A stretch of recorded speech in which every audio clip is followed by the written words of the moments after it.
take some breaks between recording these calls. Not many are left, but still, I didn't think it would be this stressful. I've just got some notes, not a script or anything. I feel like I might be talking too much about things that are obvious to you, so I'm just going to wing this one. At least at this point, you must be pretty confident with your job now, if you can even call it that. I think now might be a good time for you to know a little more about me. I have a feeling that you might be curious, am I wrong? Right then. I was born in November 1968 in Texas, lived a fine life up until my teens, had no real problems with my family. We weren't exactly rich. My father was an architect at the time, and my mother stayed home with my brother and I.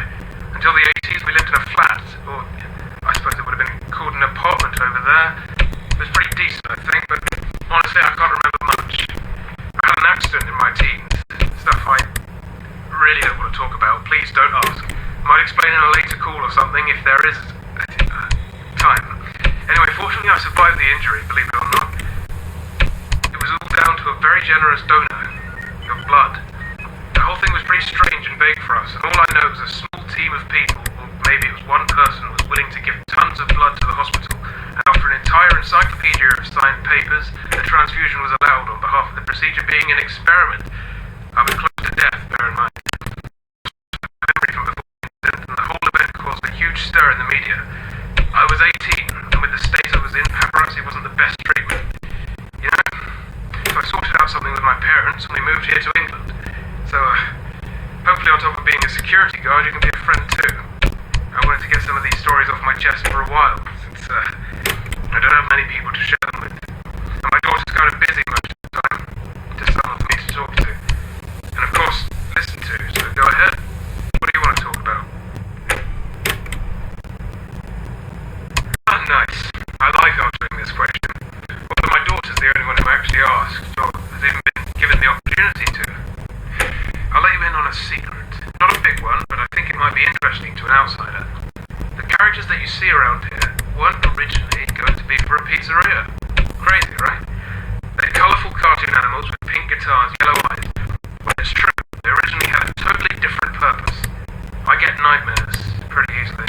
Stupid stuff like going to the zoo or standing on a tall building.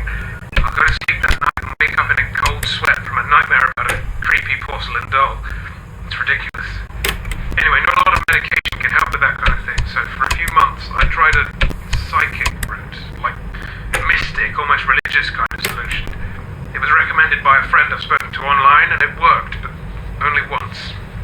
The idea was that if I designed and created a scarecrow kind of ornament that was entirely designed to fight what I was having nightmares of, then it would appear in those nightmares and destroy, in a sense, the fear from its core. So, for example, if I had a nightmare of falling from a great height, then making a model of a trampoline in the real world might help get rid of that fear in the nightmare world, do you understand? Anyway, I ended up making a load of these scarecrow designs with only one of them actually working. At that time, I heard about this auction thing going on in America, travelled over there, ended up buying some things, one of which was a hat that used to belong to a famous pizzeria character, which caused a bit of controversy in the area. I bought the remains of an old busted robot, based the gang around it, and a box filled with the parts. I have them here in the attic. Anyways, from there I thought to myself, what if I started my own pizzeria and changed the remaining scarecrows into cartoon animatronics? And well, I did. Of course, since they're garden animals and not actually designed to fight my fears, they never really helped get rid of my remaining nightmares. So I still have them.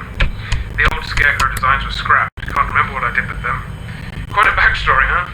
Hope it was interesting. See you tomorrow.